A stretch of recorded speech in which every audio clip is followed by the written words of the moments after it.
Buenos días a todas y todos. Hoy 25 de julio de 2018 es Día Naranja, día que llevamos a cabo acciones encaminadas para prevenir y erradicar la violencia hacia las mujeres y niñas, lo cual es una iniciativa por parte de la Organización de las Naciones Unidas y que el Instituto Electoral de la Ciudad de México se ha sumado. Debemos de saber que el fortalecimiento de la cultura democrática en la Ciudad de México es un tema prioritario para el Instituto Electoral. Por ello, tenemos el honor de platicar el día de hoy con la comisionada presidenta Nacheli Ramírez Hernández de la Comisión de Derechos Humanos de la Ciudad de México. Hola, muy buenos días. Muchísimas gracias, presidenta, por darnos este espacio, y nos gustaría iniciar con algunas preguntas, algunos comentarios relacionados a la violencia hacia las mujeres y niñas. Con mucho gusto. En la Ciudad de México, ¿cuáles son las instituciones que tienen mayor número de denuncias por violación a los derechos de las mujeres? La Procuraduría General de Justicia, la Secretaría de Seguridad Pública, la Secretaría de Gobierno, la Secretaría de Salud, el Tribunal Superior de Justicia y la Consejería Jurídica de Servicios Legales. Muchas gracias. ¿Cuál es la estadística de quejas por violación a los derechos de las mujeres y niñas en la ciudad? ¿Sabes si va en aumento o ha disminuido? No, de hecho va en aumento. Nosotros al día del 30 de junio del 2018 tenemos en trámite de investigación 1.618 quejas relacionadas con presuntas violaciones a los derechos de las mujeres. Muchas de ellas, la mayoría vinculadas a violencia. Va en incrementos, y yo simplemente les comento que el año pasado cerramos con 906 y hoy solamente en el primer semestre estamos con 1.618. Estamos casi duplicando el número de quejas, entonces el año pinta para estar aumento. Aquí tendríamos que analizar que, por un lado, este tipo de cifras no son cifras directas que te estén aplicando a que si está aumentando o no la violencia.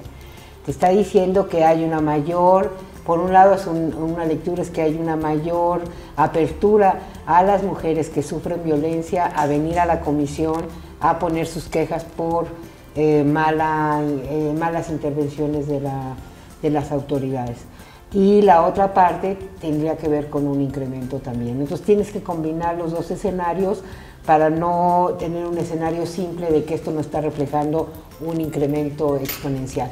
Lo que sí nos puede estar indicando es que hay un incremento, pero sumado a eso también hay un incremento de las mujeres en la posibilidad de venir a la comisión a poner una queja. Muchas gracias. Sobre los derechos de las adolescentes en materia de salud sexual y reproductiva, ¿qué acciones lleva a cabo la Comisión? Nosotros formamos parte del Grupo para la Prevención del Embarazo Adolescente, que es un grupo que se formó desde hace 3 años con organizaciones de la sociedad civil y la totalidad de instituciones de la ciudad que tienen que ver con este problema que es el embarazo adolescente. Nosotros participamos en este grupo y básicamente estamos participando muy decididamente en una comisión que tiene que ver con el seguimiento del delito. Es decir, para nosotros es muy importante el que tengamos elementos y herramientas en la ciudad, no nada más naturalmente de prevención, de atención a la salud y todo esto que generalmente se están operando, sino el hecho de que el 60% al menos de estas niñas embarazadas lo son de hombres mayores de 30 años. Entonces, eso es un delito, eso está establecido y generalmente no está reportado. Entonces, para nosotros la participación en este grupo fundamentalmente está en cómo se arma el entramado institucional y se empieza a visibilizar este fenómeno, porque generalmente tenemos una visión pseudo romántica del embarazo adolescente, de que es la niña y el adolescente con el adolescente de la misma edad que se enamora y entonces deciden tener hijos y hacer una familia, pero no es cierto. Estamos hablando que por lo menos en menores de 15 años la mayoría de ellas podrían estar acreditadas como víctimas de violación, ya que es un adulto teniendo relaciones sexuales con una niña. Okay. Bueno, usted comentaba, presidenta, que la estadística en las quejas ha ido en aumento. ¿La comisión ha generado acciones para prevenir esa violencia hacia las mujeres? A ver, nosotros nos sumamos a las acciones de prevención de entrada en la medida que hacemos promoción de derechos humanos. La violación digamos, la vida libre de violencia de las mujeres forma parte de un derecho humano establecido por las convenciones y todas las declaraciones y toda la lógica de visión.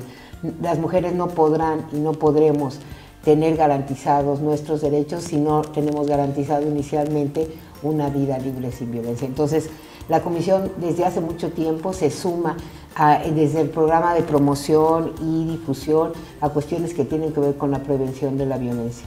Un elemento importante es que desde 2004 emitimos un informe especial, de hecho aquí les voy a regalar, para que lo tengan en la biblioteca, la compilación de los informes del 2013 al 2016. Nosotros empezamos en el 2004 con un informe sobre la muerte de Digna Ochoa, que tenía que ver exactamente con la violación de derechos humanos, lo que todavía entonces no estaba tan acreditado como hoy, que es la lógica de los feminicidios. Y con eso empezamos y cada año emitimos un informe. El año pasado fue sobre trabajo informal. Sabemos que en nuestra ciudad la mayoría del trabajo informal lo realizan mujeres y por eso el informe especial de esta vez fue establecido en eso. Entonces, de entrada aportamos en esa lógica. Hay que entender que la violencia contra las mujeres no nada más se da en el espacio privado. Estamos hablando de una violencia que se da en todos los espacios de vida de las mujeres. Un ejemplo, por ejemplo, ha sido a partir de este año con las elecciones, nosotros hicimos un acuerdo con el instituto y con el tribunal que permitiera primero la canalización igual de quejas para competencias, pero sobre todo tener y visibilizar la violencia política contra las mujeres, ¿no? Los espacios en los que se da y cómo cada uno desde nuestras atribuciones podríamos actuar. Y en esa parte tenemos esta lógica, si cada vez más, si antes apuntaba mucho a la vida privada, hoy se apunta mucho más a la vida pública, sobre todo porque la vida pública igual te interfiere en las lógicas de violencia en la vida privada, ¿no? Claro. Comisionada, existe, como usted bien sabe, la violencia simbólica y mediática hacia las mujeres. ¿Qué medidas realiza esta comisión contra ese tipo de violencia? De entrada, cuando hay algo que sea de interés de las mujeres afectadas, pueden venir y de hecho han venido a presentar quejas y dependiendo del ámbito, acuérdense que nosotros nada más podemos establecer investigaciones que tengan que ver con servidores públicos, realizamos investigaciones al respecto. Si es alguna radio pública, algún medio público, nosotros podemos acceder. Si no, lo que hacemos es finalmente trasladar la queja a las instancias correspondientes. En específico, por ejemplo, en este caso, al COPRED. Con ellos tenemos una muy buena vínculo de trabajo que permite que estas cosas puedan canalizar. La otra es llamar a la atención y sensibilizar al respecto, ¿no?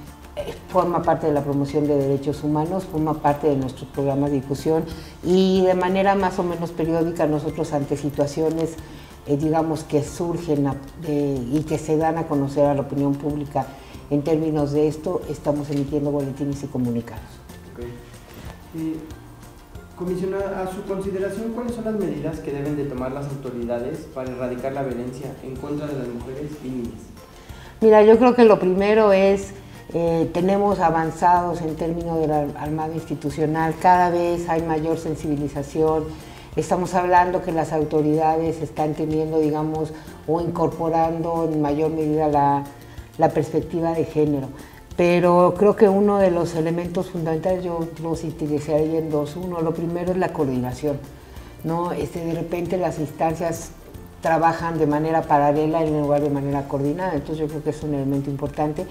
Y lo otro es, pues, hacer realidad lo que tenemos en papel. Tenemos muchísima normatividad, tenemos una legislación en la ciudad avanzada, vamos a tener a partir del 17 de septiembre una constitución que verdaderamente protege de este tipo de fenómenos a las mujeres y lo que necesitaríamos hacer es, digamos, ser más diligentes y ser más operativos de lo que la ley nos está hablando, los protocolos nos están diciendo, etcétera, etcétera. Claro. ¿Considera usted que las políticas públicas para prevenir y erradicar la violencia hacia las mujeres y niñas ha dado algún resultado positivo? Bueno, ha dado una mayor sensibilización, naturalmente, como no hay, ha dado certeza jurídica, digamos, en términos del marco normativo a las mujeres, sobre todo aquí en la Ciudad de México, pero como lo mencioné anteriormente, el gran problema es cómo operativizamos eso y instrumentamos. ¿Cómo hacemos para que cuando la gente llegue, cuando una mujer llame a un policía o llegue al Ministerio Público para denunciar o para acusar, el otro no se voltee y le diga básicamente pues qué hiciste para que te lo hicieran, o mejor no lo hagas porque vas a tener un proceso demasiado largo y entonces la carga de la prueba está en la mujer violentada, o la carga de la prueba todavía está en las mujeres para decir pues no hice nada para merecer que me golpearan, ¿no?